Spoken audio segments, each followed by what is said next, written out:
I spent my whole life giving love, time, money, myself, until one night, over a table filled with food I bought, I heard something that shattered me forever. This isn't just a story of humiliation, it's a story of awakening. If you've ever felt invisible in your own home, this story is for you. Make sure to subscribe and tell me in the comments where you're watching from. I want to know your story too. I still remember the clink of crystal glasses, the low hum of jazz music floating through the house I paid for, the smell of the roast chicken I had seasoned that morning, slow cooking while I ran errands for a dinner I wasn't even supposed to be part of. But I was there, because Olivia had forgotten to tell me her parents were coming over. Again. And the house needed to look perfect. Again. I should have known better than to stay. I should have known what was coming the moment her mother looked at me with those half-curious, half-condescending eyes and asked, "And you are?" Olivia didn't miss a beat. "Oh," she said, laughing like it was the funniest thing in the world. "That's Margaret, our unofficial maid. Keeps the house running." Everyone laughed, even Ethan, my son. I just stood there, holding the empty wine bottle I had brought up from the basement.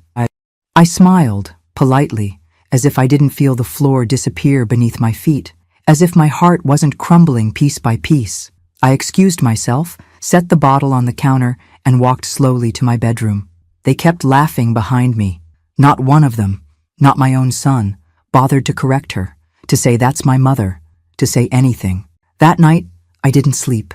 I sat on the edge of my bed, staring at the door I'd painted myself years ago when we first moved in.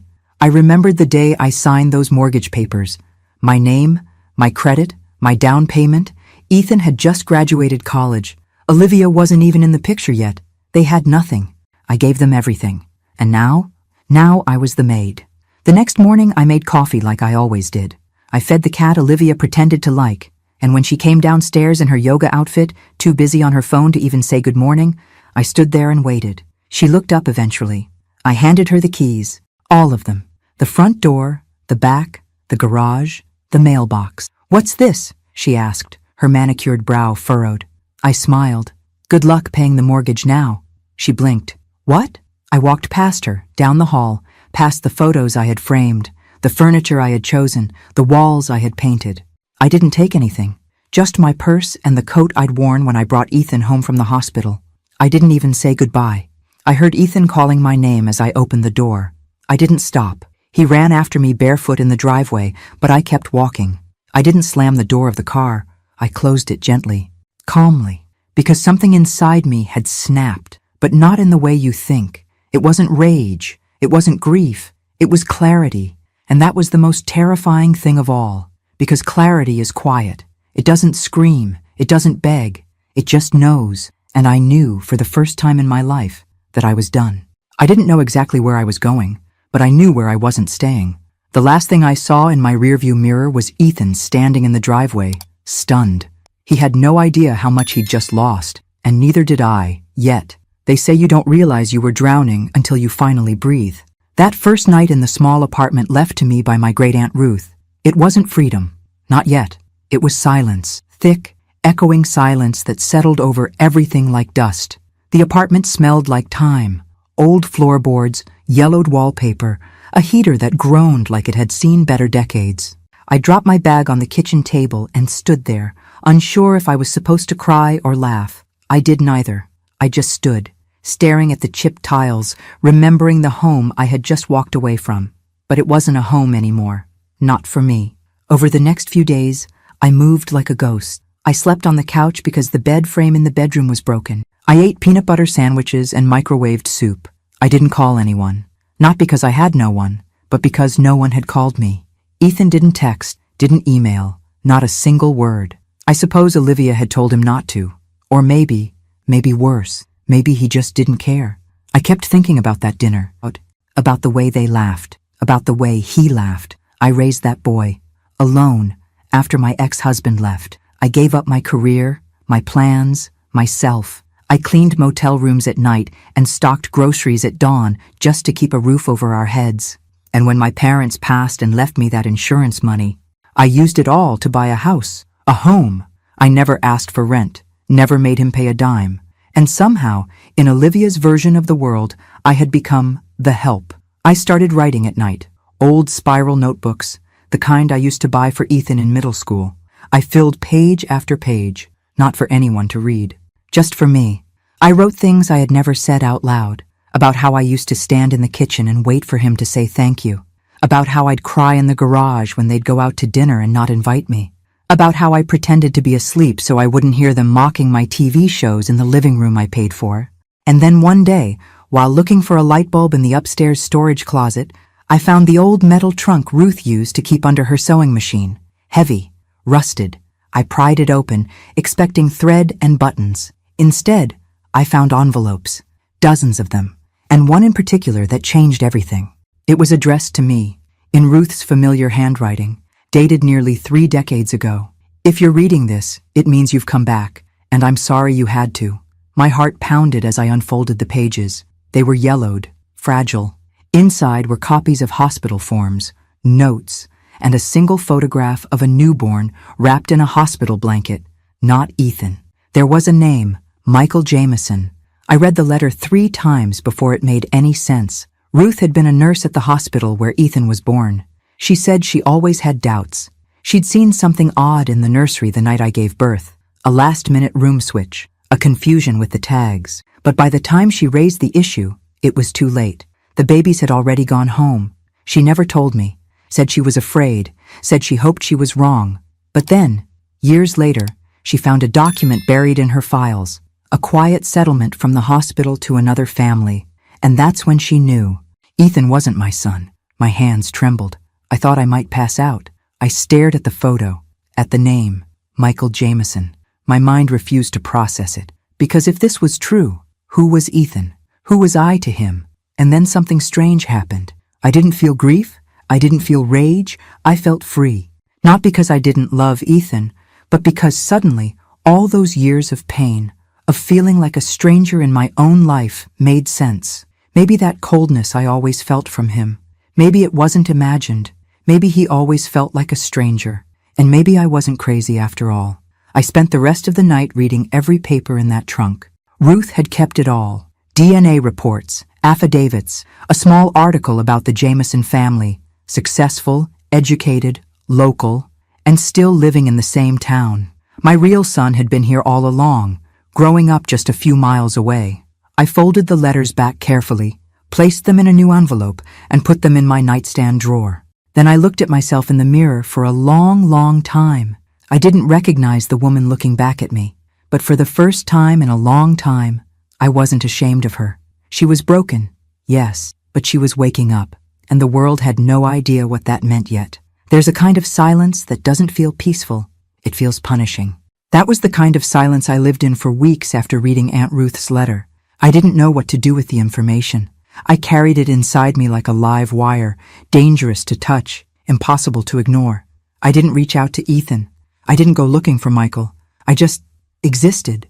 Each day, I woke up, made a single cup of coffee, stared out the dusty kitchen window, and tried to understand who I was now. The Margaret who raised Ethan wasn't the same woman who read those letters. That Margaret was a mother, a wife once, a caregiver, a giver of everything. But who was I without that identity? One evening, the heater went out in the apartment. I lit a candle and bundled myself in blankets, curling up on the couch with the hospital files in my lap. I must have read them 100 times, every line, every signature, every timestamp. It all checked out. It was real. My real son, Michael Jameson, was born on the same night as Ethan, in the same wing, in a hospital that would later settle quietly with another family, hoping the truth would never surface. Ruth had made copies of everything before she passed. She left me the pieces of a truth that had been stolen from me. I felt grief, but not for Ethan. I grieved the time, the moments I could have had with Michael, the birthday parties, the first days of school, the scraped knees and science projects, all those things I thought I was doing for my child. They were meant for someone else, and yet, somehow I didn't feel hatred toward Ethan. My love for him hadn't been biological. It had been unconditional, or so I thought. But when someone you raise doesn't defend you, doesn't even see you, it forces you to reevaluate everything. It was a Tuesday afternoon when I finally pulled myself together. I had been hiding too long. I wasn't ready to confront Ethan. Not yet, but I could start somewhere. somewhere quiet. I walked into town and stood across the street from the little bookstore near Main and Elm. Jameson's Books. It was painted in deep green with hand-lettered signs on the windows. I'd passed it dozens of times before and never noticed it. He was there. Michael. I didn't need to ask. He looked about 30, maybe a little older. Clean-cut, reading glasses. He was helping a young woman find a poetry book. His voice was soft, patient. His posture was gentle but sure of itself. I stood across the street, heart pounding, eyes fixed on the son I never knew I had, and I cried. Right there on the sidewalk, not sobbing, not loudly, just quiet, unstoppable tears that rolled down my cheeks and into the collar of my coat. I didn't go in, not that day. I just watched. And then I did it again the next day, and the next. It became a ritual. I'd walk the block, sit on the bench near the corner, pretend to check my phone or drink coffee from a paper cup, and I'd watch Michael living the life I was never part of. It wasn't stalking. It was mourning, but also preparation. Because slowly, I was starting to put the pieces together. While I sat outside that bookstore, I started noticing things. The schedule of deliveries, the names of customers, the rhythm of the store. I was observing, yes, but not just him. Them, Ethan and Olivia. I started tracking them too, subtly. I knew their patterns from memory. Olivia always posted on social media, tagging her favorite brunch spots, yoga studios, and wine tastings. It wasn't hard to follow the trail, and what I saw made me nauseous. They weren't struggling.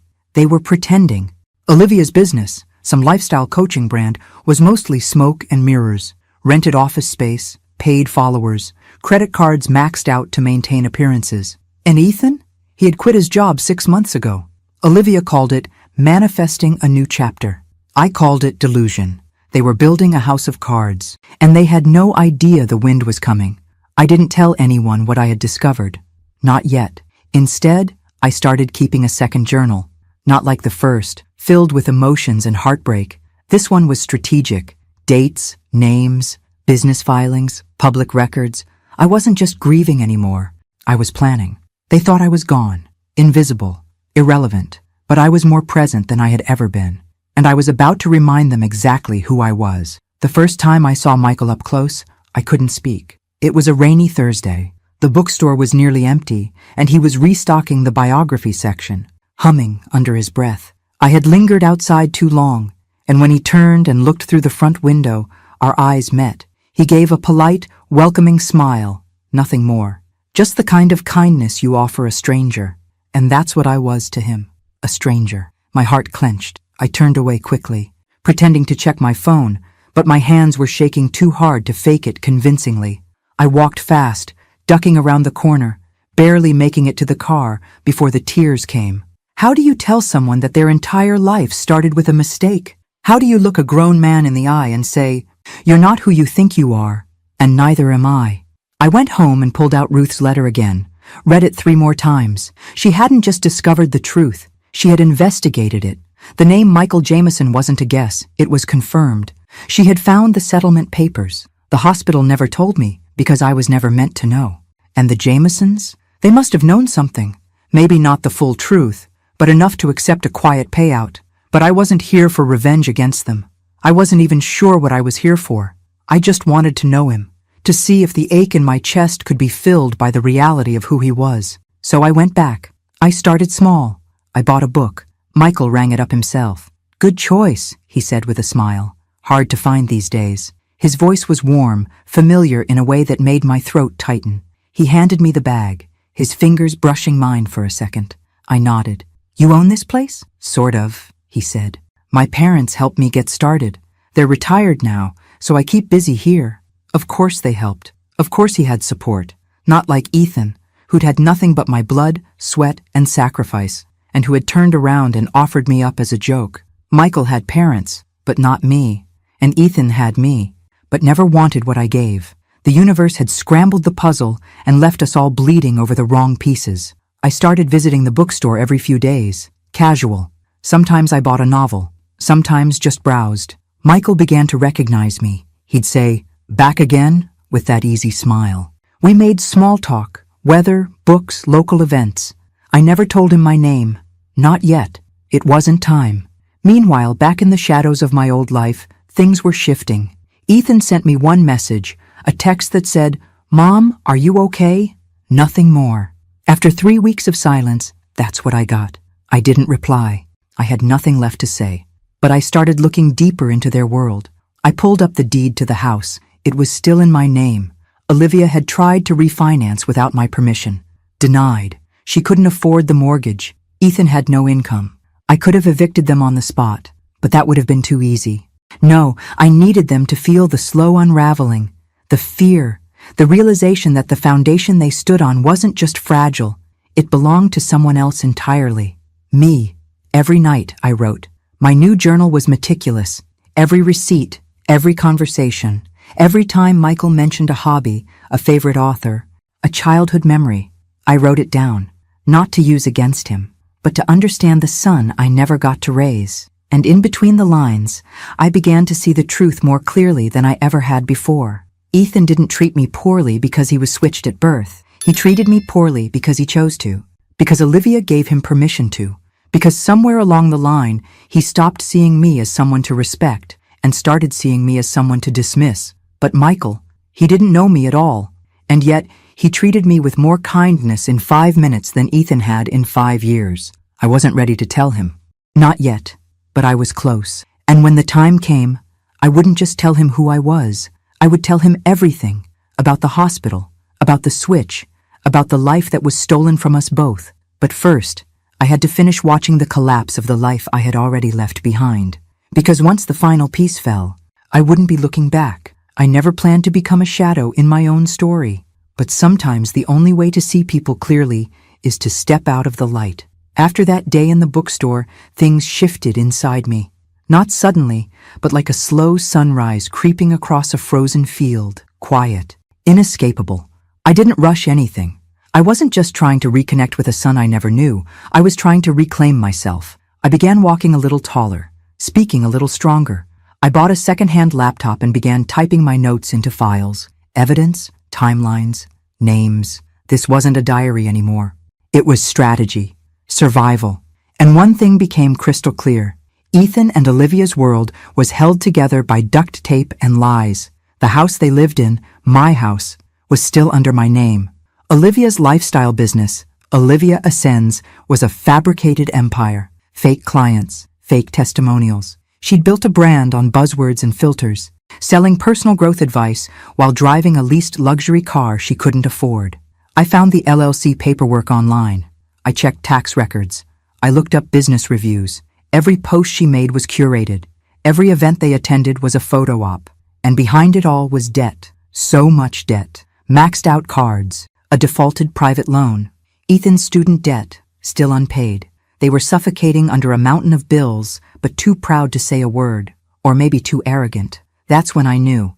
If I pulled just one string, everything would fall.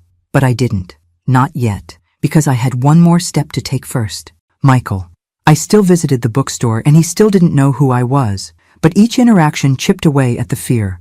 We talked about books, about life, about small things, TV shows, good coffee, city noise. Once we sat at the tiny cafe next door and he told me about how he almost became a teacher.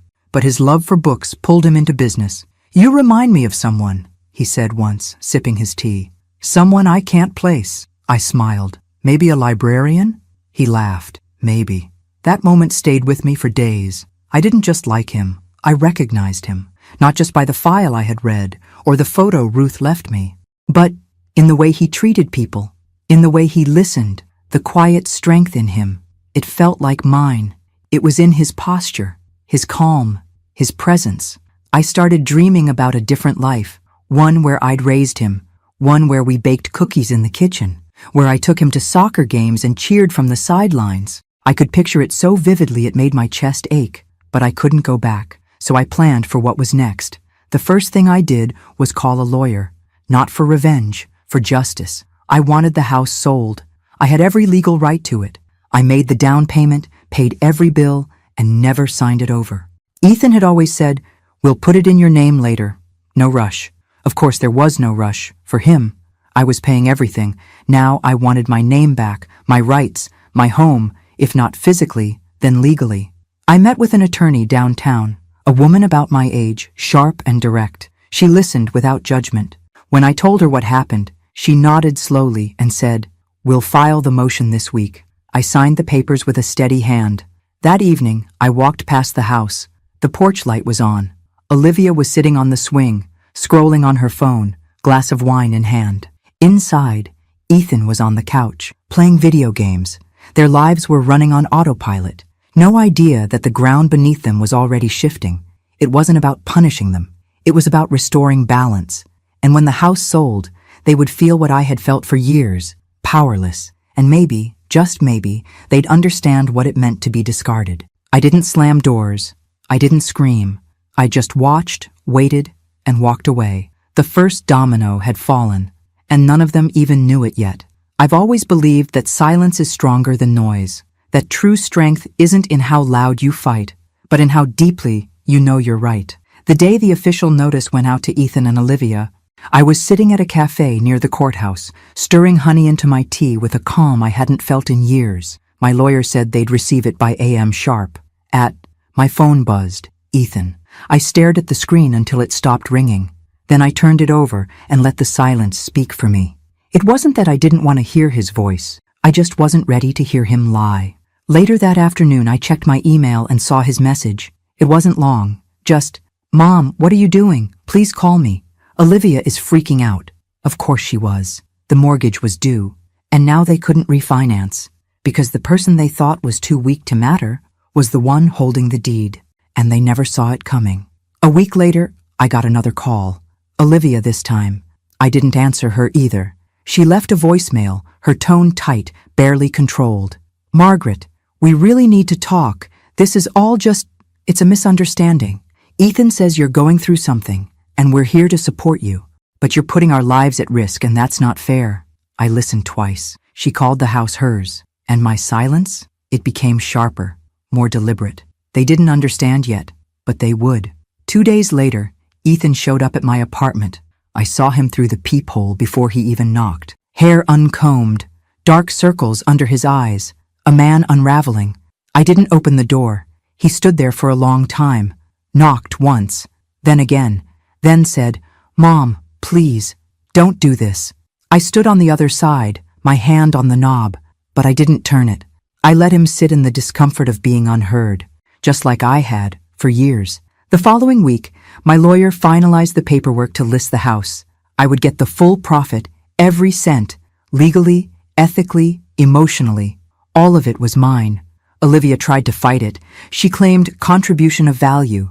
My lawyer smiled and said, "Let's see her prove it in court." She couldn't, because she never invested in anything but appearances. And now, those were crumbling, one filter at a time. Word got out. Olivia's parents stopped commenting on her social media posts. Clients began backing out. She made a video trying to explain the unfairness of generational property law. People saw through it. And I didn't post a thing. I just kept showing up at Michael's bookstore. We had coffee again, talked about an old novel we both loved. He recommended a memoir to me. "It's about grief," he said, "but also forgiveness." I nodded, swallowing the lump in my throat. "I think you'd like it," he added. Maybe I would, but not yet. I wasn't done grieving or forgiving. At home, I began boxing up old photos, pictures of Ethan as a baby, school portraits, birthday parties where I did all the work and none of the credit.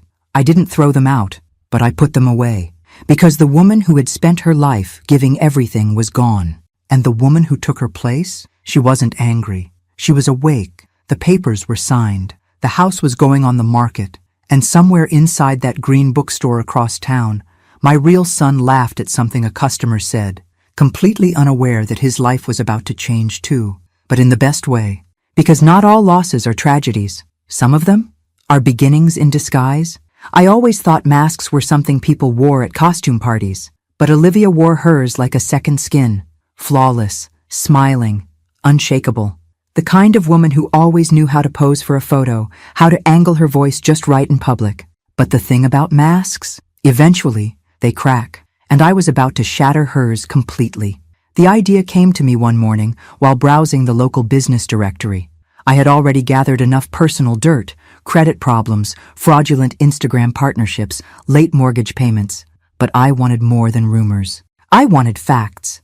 Something concrete, something they couldn't spin. So I hired a local business consultant, a man named Darren, quiet, professional, discreet. I told him I needed a full audit of a business, nothing illegal, just a private deep dive into its structure. I gave him Olivia's company name, Olivia Ascends LLC. He got to work. A week later, he delivered everything in a neat folder. And what he found, even I wasn't prepared for. Olivia's entire business model was a lie. No tax filings for the last 2 quarters. Several invoices forged to look like they came from real clients, but the clients didn't exist. Photo shoots staged at rented properties she claimed were home makeovers. Her so-called partnerships were just affiliate links with inflated metrics. She wasn't just pretending to be successful. She was deceiving everyone. I asked Darren, "Would this hold up under scrutiny?" He looked at me and said, "If this goes public, she's finished, financially, professionally." And that's when I made a decision. I printed everything. Then I found the address of Olivia's parents, the same people who once laughed in my home, clinking wine glasses while their daughter humiliated me in my own kitchen. I mailed them the file, anonymously. No letter, no signature. Just a simple note on top that read, "Everything you think you know is a performance." 2 days later, the first cracks appeared. Olivia's Instagram went quiet. No stories, no curated morning routines. Her newest post, an inspirational quote about being misunderstood, was flooded with strange comments. Then, like dominoes, her world began to collapse. Her website went offline for maintenance. Her last planned workshop was canceled due to unforeseen circumstances. And then, I heard the cherry on top from an old neighbor who still followed her. Olivia's mother was seen leaving her house in a rage, shouting on the phone, face red, purse swinging wildly. Whatever happened behind those closed doors, it wasn't filtered, and it wasn't pretty. Ethan called me again that night. I didn't answer. He left another voicemail. "Mom, I don't know what's happening. Olivia's parents aren't speaking to us. Someone sent them stuff, documents. They think we forged them. Did you do this?" I didn't reply. He was finally seeing her for who she really was, and himself too.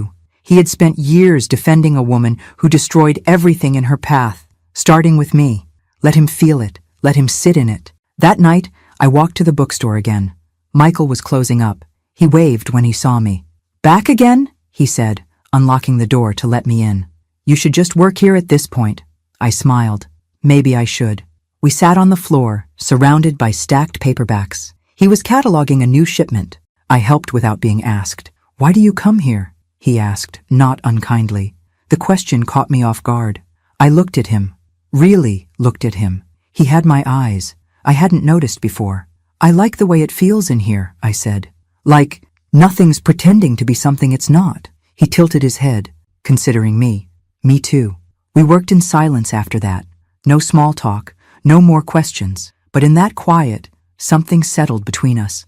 Not truth, not yet, but something close. A thread connecting us. And for the first time, I didn't feel like a ghost in someone else's life. I felt seen. And the woman who once stood invisible in her own kitchen? She was gone. In her place stood someone they never expected. Someone they never should have underestimated. I used to think heartbreak came in one big blow, like a car crash or a door slamming shut. But it's not like that. Not always. Sometimes it comes slowly, like water leaking through a roof, drip by drip, until one day the whole ceiling collapses. And Ethan? He was finally standing under the flood. The news had reached him by then. The house was officially listed. The mask Olivia wore had crumbled, her business exposed, her reputation unraveling. And with nowhere else to point the blame, Ethan did what he always did. He came running to me. I heard the knock before I saw him. It was a quiet afternoon. I was just finishing a cup of tea when the sound echoed through the apartment. 3 soft raps, hesitant, like the knock of someone who didn't know if he'd be welcomed or slammed. I opened the door slowly. He looked like he hadn't slept in days. Unshaven, thinner than I remembered, shirt wrinkled like he pulled it off the floor. "Mom," he said, voice cracked. "Can I come in?" I didn't answer, just stepped aside. He walked in and stood in the middle of the room like he didn't know what to do with his body. For a long time, neither of us spoke. Finally, he broke. "Why are you doing this?" he asked. To us? I almost laughed. Us. As if there had been an us in years. I sat down in the armchair across from him, calm, composed. I'm not doing anything to you, Ethan. I'm doing something for me. His jaw clenched. You're selling the house. My house. I grew up there. And you gave it away, I said, my voice low. You let your wife turn me into your maid. You watched it happen. You laughed. You never even apologized. He didn't deny it, just looked at the floor. I thought you were just being dramatic, he mumbled. I didn't know it hurt you like that. I stared at him. That's the problem. Ethan, you never bothered to know what hurt me. You just assumed I'd always be there, cleaning up after you, paying your bills, nodding along while you let that woman chip away at who I was. He flinched. Olivia's not who I thought she was. That's not news to me. He finally looked up at me. His eyes were glassy now. I lost everything. I didn't blink. No, you gave it away. Silence stretched between us. I miss you, he whispered. I sat up straighter. I raised you, I said, fed you, clothed you, sacrificed for you, and you let me be humiliated in the house I bought. His lip trembled. I thought she was helping me. I thought we were building something. You built a lie, I said, and now it's falling apart. He stood then, pacing the room. So that's it? You just walk away? I got up, walked over to the drawer by the kitchen, and pulled out the envelope Ruth left me. I held it in my hands. I'm going to tell you something now, I said, and I need you to listen. Really listen. He nodded, confused. I handed him the envelope. These are your birth records. Read them. He sat, opened it slowly. His brow furrowed, then fell. He read the letter, the hospital files, the DNA test Ruth had quietly ordered after all those years. He looked up at me, eyes wide. This can't be real. It is. You're saying I'm not your son? I'm saying you weren't born to me, but I raised you as if you were. I gave you every piece of me, even when you didn't want it. He went pale. So who's your real son? I didn't answer. He sat there, shell-shocked, mouth open, pages trembling in his hands. I don't know who I am anymore, he whispered. Now you know how I felt, I said. For years. He didn't cry. Not really. But something in him broke, and I saw it happen. Not with anger, not with satisfaction, just peace. Because I finally said what needed to be said. I walked him to the door. He turned, eyes pleading. Can we fix this? I met his gaze. I don't know, I said, but it's not my job to try anymore. And I closed the door gently behind him. Not with spite, but with finality. Because for the first time in my life, I wasn't the one holding it open. It took me 3 days to decide how I was going to do it. I practiced the conversation in front of the mirror, in my car, even in line at the grocery store with my hand clutched around a basket of oranges, whispering lines I could barely finish. I'm your mother. There was a mistake. You've lived a life that wasn't meant to be yours, and so have I. But nothing sounded right. Because how do you drop a truth like that into someone's life and expect them to survive the impact? Still, I had to try. Michael was in the bookstore, like always. The light inside fell through the windows in golden beams, softening the shelves and scattering shadows across the hardwood floor. It felt like a sacred space, a place where truth belonged. When he looked up and smiled, I almost turned around and walked away. But I didn't. Hey, he said, you came at the right time. We just got a new batch of rare poetry editions. I swallowed the lump in my throat. Actually, I said, I came to talk. He studied me for a second, sensing something in my voice. Sure, come on back. He led me through a side door to a tiny break room, a kettle on the counter, a mismatched couch, a chipped table, real life, no filters. We sat. I've been coming here for a reason, I started, twisting my hands together.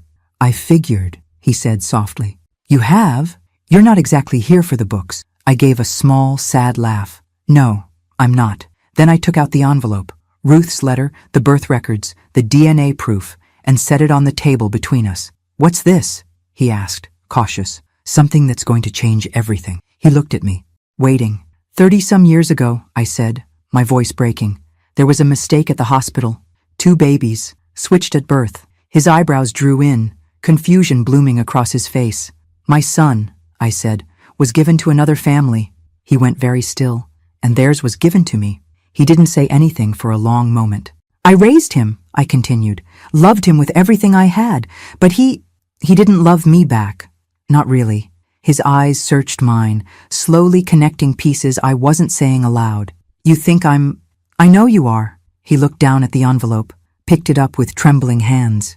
Inside were the documents, the timeline, the explanation, Ruth's letter, with her quiet confession. He read in silence. Every second stretched into forever. When he finished, he didn't look at me right away. Just set the papers down, his fingers still resting on the edges like he needed to hold on to something. This is a lot, he finally said. I know. And you're Margaret? Yes. He looked up, his eyes glassy. I don't feel anything. Not yet. You don't have to, I said. I'm not here to ask for a place in your life. I wanted you to know. I needed you to know. He nodded slowly. Why now? Because I couldn't live with the silence anymore. Because the truth deserved to breathe. He leaned back, exhaling hard. I have parents. They raised me well. I know. I love them. I would never ask you not to. We sat in that tiny room, surrounded by books and the scent of old paper and peppermint tea, and I felt something I hadn't in years. Relief. Not joy, not closure, but the freedom of no longer carrying something so heavy alone. He stood after a while, pacing slowly. I don't know what to do with this, he said honestly. I don't either. But I don't hate you. Tears filled my eyes. That's more than I expected. He turned to face me again. You didn't have to come, but you did. I didn't know how not to, I said. He nodded again, a quiet understanding settling between us. Can we take it slow? He asked. I don't want to make this something it's not. I wouldn't ask for anything else. He gave me a faint, fragile smile. You want to stay for tea? I smiled back. I'd love to. We didn't talk about the files again that afternoon. We talked about books and weather and how he hated the sound of wind chimes but loved the rain. And though the past still sat between us, unopened and raw, we had started something. Not a relationship, not yet, but maybe, just maybe, a beginning. By the time autumn rolled in, the leaves weren't the only things changing. The house sold faster than expected. I got the full asking price, more than I imagined. Ethan and Olivia had to vacate within 30 days. No extensions, no renegotiations. I didn't evict them out of anger. I evicted them out of necessity. Because that house had been my prison for too long, and watching them pack up their curated life, box by box, knowing every pillow, plant, and designer trinket had been bought on borrowed time, it felt like watching a theater set being dismantled. The play was over, the illusion gone. The day the moving truck came, I drove past. I didn't stop. I just watched from a distance as Olivia barked orders at the movers, her sunglasses hiding whatever remained of her pride. Ethan stood on the lawn, phone pressed to his ear, pacing in circles. I wonder if he ever thought he'd see this day. I wonder if he knew I would be the one to bring it. Their fall wasn't dramatic. There were no screaming matches, no scandals on the local news, but it was complete. Olivia's parents pulled their financial support. Her business lost every major sponsorship. Her brand, once pristine, was now whispered about in corners of town. The woman who had laughed at me in my own kitchen now couldn't afford her overpriced skincare line or daily matcha. Ethan tried to get a job, any job, but with no degree, no references, and no recent experience, doors didn't open. He moved into a small apartment on the outskirts of town. I heard this from the lawyer. I didn't ask, but I also didn't celebrate, because this wasn't about revenge. It was about truth, about consequences. Meanwhile, my life, quietly, steadily, was becoming something new. Michael and I continued meeting, always casually, coffee, book discussions, shared articles and little comments about life. He asked about my writing once, and I told him I'd started working on a memoir, that I had a story to tell, even if I never published it. He said, "You should. Stories like that matter." He still didn't call me Mom, and I didn't expect him to. That wasn't the point. We were building something not out of obligation, but out of choice, and that made all the difference. One afternoon, we walked through the farmer's market together. He picked up a jar of apple butter and laughed. My mom used to make this, every fall. Something about the way he said my mom. It didn't sting. It felt, okay, natural, right, because he had a mom, and I had a son who didn't see me until it was too late.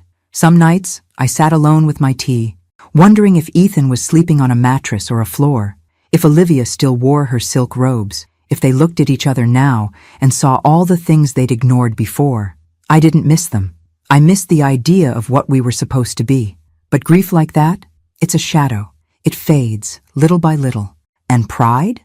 That grows, especially when you learn to love yourself more than you loved their approval. I walked through my old neighborhood one last time before the sale closed. Not to haunt it, just to say goodbye. I passed the school Ethan used to attend, the park where I pushed him on swings, the grocery store where I'd count coupons to afford his favorite cereal, and I let it all go, because I had given everything I had to a family that never gave back. And now, I was giving to someone who might never call me mom, but still looked at me with kindness, with curiosity, with respect. Sometimes you don't need redemption, you just need peace. And I was finally starting to feel it. It was early November when I got the text from Ethan. Just one line. Can we meet? Just once. I stared at it for a long time. It had been weeks since I'd last seen him.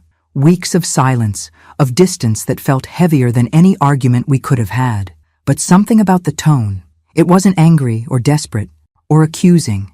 It sounded like surrender. We met at a small park on the edge of town, the kind with rusted benches and a trail that looped around a dried-up pond.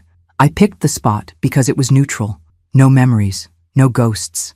He was already there when I arrived, sitting on a bench with his hands clasped between his knees. He looked up, and for a moment, he reminded me of the boy he used to be.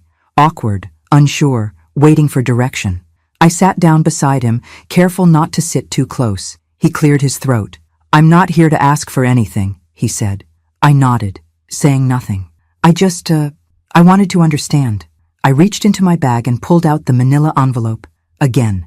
The one with Ruth's letter, the documents, the DNA results. I handed it to him without a word. He didn't open it, just held it in his lap, like he'd already read it 1,000 times. "I did a test of my own," he said. "After you told me. Same result." I nodded again. "I spent weeks trying to figure out what to do with it," he continued. "And I kept thinking, if I wasn't your son, then what was I?" I looked at him then, really looked, and I said softly, "You were my child, but I treated you like, I know how you treated me." He winced. "I'm not asking for forgiveness," he said quickly. "I don't deserve it." "You don't," I said plainly. "But that doesn't mean I hate you." He turned toward me, eyes wet. "Then what does it mean?" "It means I finally love myself more than I love the idea of you." The silence that followed was thick with meaning. He bowed his head. "I thought I was protecting Olivia, standing by her, but I was just hiding behind her, wasn't I? You let her rewrite the story, and you handed her the pen." He nodded slowly. "I wish I could undo it. You can't." We sat like that for a while, two people who had shared a life built on a lie, unraveling it in the cold November air. Then he said something I didn't expect. "I hope he's good to you." I looked at him, startled. "Michael," he clarified. "Your son." A breath caught in my throat. "He's kind," I said. "Gentle." He smiled faintly. "I guess some of that came from you then." We both laughed, tired, soft, not joyful, but not bitter either. "I don't want to be in your life if it hurts you," he said finally. "But if there's ever a place for me, just a corner of it." He didn't finish the sentence. He didn't need to. I stood and looked out at the pond, leaves scattered like ashes across the surface. "I'll think about it," I said. He nodded. "That's more than I hoped for." As I turned to leave, I placed my hand on his shoulder for just a second. And that was it. The final moment. Not closure, but understanding. And that, I realized, was enough, because I didn't need to fix him anymore. I didn't need to be fixed either. I just needed to be free. And I was. I really, truly was. I always thought the word freedom sounded too big, too lofty, like something reserved for speeches and parades, not something someone like me could actually live. But when I turned the key on the front door of Michael's bookstore that morning, I finally understood what it meant. He had called me the night before, said he had something to show me.